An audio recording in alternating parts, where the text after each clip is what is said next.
Hello mga kabe! It's me again, Kahumi Kendra. Welcome back again to my channel, A Day in a Life as a Content Creator, a Sage of 10.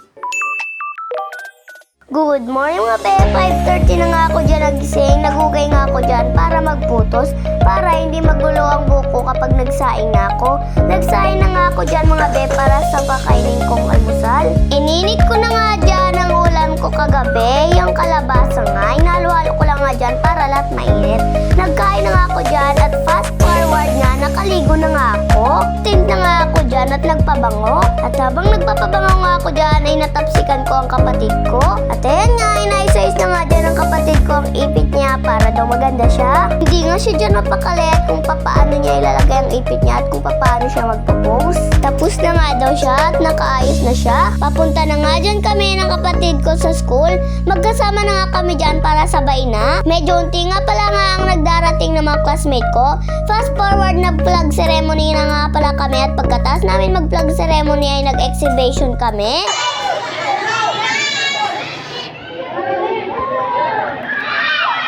Bagay, si Johnny Katina. Wala.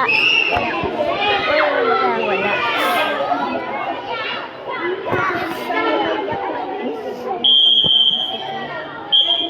Hindi hiniram na yun.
hapon na nga pala yan.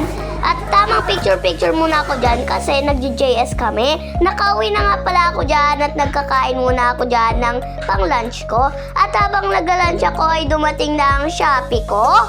Fast forward, nakauwi na nga pala ako. Ang ulam nga pala nga namin ngayong gabi ay sitaw. Adobong sitaw nga pala.